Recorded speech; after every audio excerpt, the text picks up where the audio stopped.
I will go down there and bring more proof. If you've been following it, welcome to Derry. You already know that this series isn't just another prequel. It's a deep dive into the very soul of terror, exploring how fear seeps into a town, into families, and into children in ways both subtle and shocking. By episode 5, the show is no longer content to tease its horrors in whispers or fleeting glimpses. Up until now, the series has carefully built its atmosphere. The oppressive history of Derry, the recurring tragedies, and the idea that something dark has been silently orchestrating events for decades. Episode 5, however, feels like a turning point. The horrors that have been hinted at, the tension that has been slowly ratcheting up, begin to manifest more clearly. And when we look closely, we realize that every previous episode, every small detail, has been a carefully planted breadcrumb leading us toward this pivotal moment. Let's start with the Neibolt house, which has already become one of the most iconic and disturbing locations in the series so far. In episode 4, its appearance at the end left viewers with a chill that lingered long after the credits rolled. The house is more than just old and dilapidated. It appears frozen in time, as if untouched by decades of decay. Fans of Stephen King's original works know that the Neibolt house has always been a symbolic locus of horror, the first real battleground for the Losers Club against Pennywise. What Welcome to Derry does brilliantly is amplify this symbolism. The house isn't just a set piece, it's a manifestation of the entity's control over Derry. Its unchanging decay suggests that Pennywise's influence can warp reality itself, maintaining a fixed point in the town's history that resists time, intervention, or repair. Episode 5 takes this concept even further. The house is no longer merely a backdrop. It's an active participant in the unfolding terror. Subtle cues throughout the episode suggest that its walls contain memories, echoes, and maybe even fragments of the people who have suffered within it.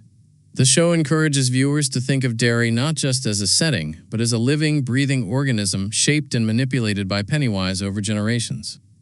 This theory is supported by the recurrence of objects and motifs in the series. In previous episodes, a jar of pickles, a spinning top, or even a flickering light seemed inconsequential, but now they feel like deliberate markers, breadcrumbs that lead back to Pennywise, warning us, the audience, to pay attention. These small details reinforce the idea that fear in Derry isn't random, it's orchestrated, deliberate, and cumulative. Another major aspect of episode 5 is the continued exploration of Lily's storyline, particularly her interactions with Ingrid. Ingrid may appear to be a kind, reassuring presence, a stabilizing figure in the chaotic and terrifying world that Lily inhabits. But the show drops subtle hints that something is off.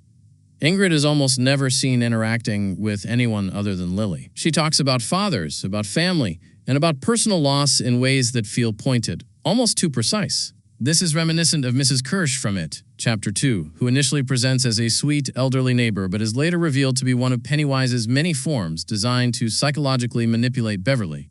Episode 5 seems to suggest a similar possibility. Ingrid could be another iteration of this same terrifying tactic, a manifestation of Pennywise's ability to manipulate perception over extended periods. Unlike the fleeting, shocking appearances we see in previous adaptations, this form is sustained, patient, and meticulously calculated to isolate and confuse Lily. If this theory is correct, it demonstrates an evolution in Pennywise's methodology, an intelligence that can maintain an entire personality over time to feed on fear more subtly. Episode 5 also expands on the idea that Derry itself is complicit in the horror. Unlike many horror stories where the environment is neutral, Derry is actively participating. Buildings, streets, and even mundane locations like diners and schools carry traces of fear and memory. The Neibolt house's connection to the sewer system is emphasized once more, revealing a network that is intimate, direct, and horrifying. The sewers are no longer merely a hiding place for Pennywise. They are arteries, linking the town's surface life with the monster's domain, a conduit through which terror flows and spreads, the same ones that appeared in episodes 1 through 4. A seemingly insignificant object in one scene becomes a critical clue in another, a technique that rewards attentive viewers and reinforces the narrative's sense of continuity. The adults in Derry play a particularly intriguing role in episode 5. In previous episodes, Lily was sent back to the asylum after being confronted by Pennywise and mundane objects like jars of pickles or household items. Episode 5 extends this theme, showing how the community's inaction, silence, and denial empower the entity. Adults are not merely bystanders. Their failure to act, their willingness to pretend nothing is wrong, directly contributes to the persistence of horror. This is a fascinating expansion on Stephen King's original vision, highlighting that Pennywise doesn't only feed on fear in children, he thrives because the town enables him.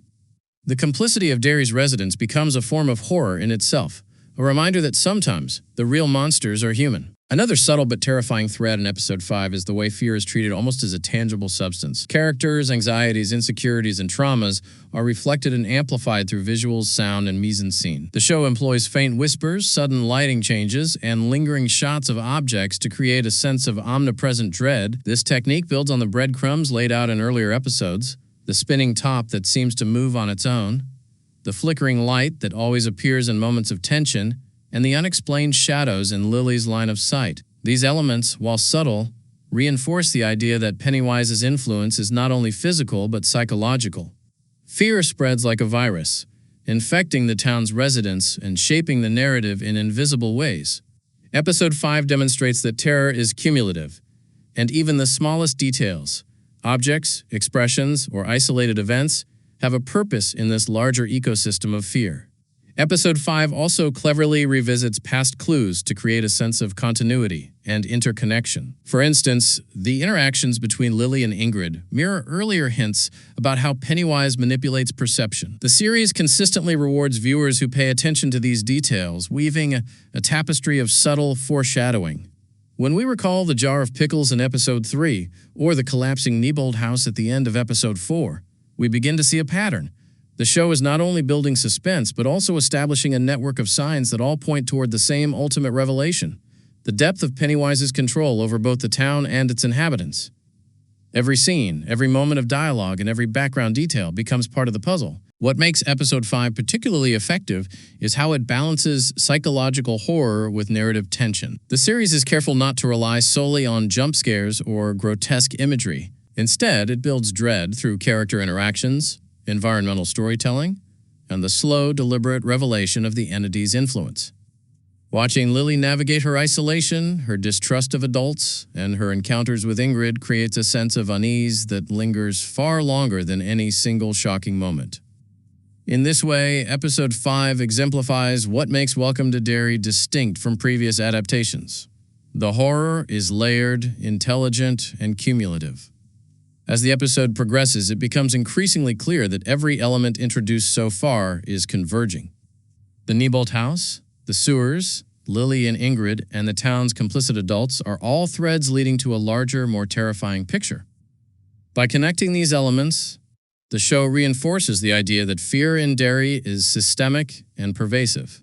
Pennywise isn't just an external monster. He is a manifestation of the town's unresolved traumas, its secrets, and its failures. This concept deepens the story's psychological impact, suggesting that defeating Pennywise requires more than bravery. It requires confronting the very mechanisms that allow terror to flourish. Episode 5 also hints at the future trajectory of the series. By intensifying the connection between the Neibold house and the town's underworld, the episode sets the stage for confrontations that are as much about understanding the source of fear as they are about survival. The careful placement of objects, the emphasis on recurring motifs, and the subtle manipulation of character perception all signal that the narrative is building towards something monumental. Fans of Stephen King will recognize these as hallmarks of the author's work. Seemingly minor details in early chapters often become central to the climax. Welcome to Derry carries this tradition forward, ensuring that viewers who have been attentive are rewarded with a richer, more intricate experience. By the conclusion of Episode 5, the overarching theme becomes unmistakable. Terror is not simply an external force imposed on Derry.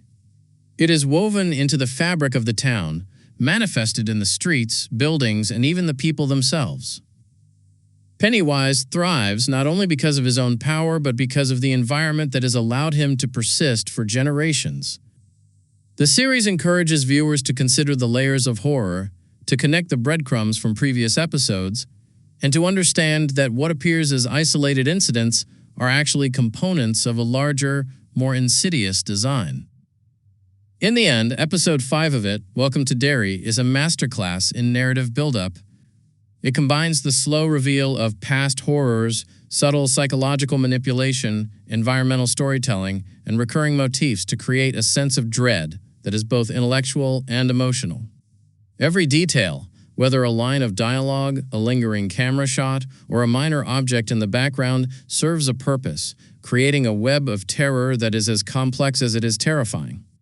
For fans who have been paying attention, the episode provides confirmation that every previous breadcrumb has been leading to this point. For casual viewers, it offers a chilling, immersive experience that lingers long after the episode ends. Episode 5 proves that Welcome to Derry is not just a prequel, but a sophisticated exploration of fear itself.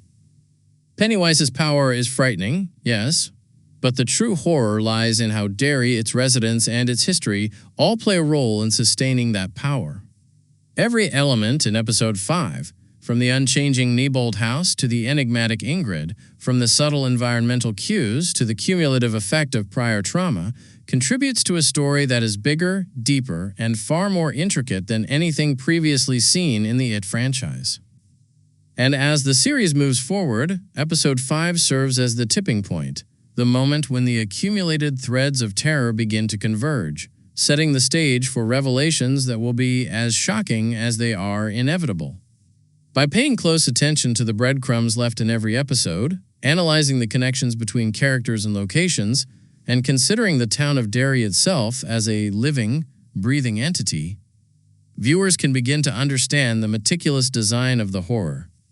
Pennywise is terrifying, yes, but the true genius of Welcome to Derry lies in revealing that the environment, the people, and the history of fear are just as much a part of the terror. In Episode 5, all of these elements align in a chilling display of narrative craftsmanship, setting the stage for the episodes to come and promising that the true horror of Derry has only just begun to reveal itself.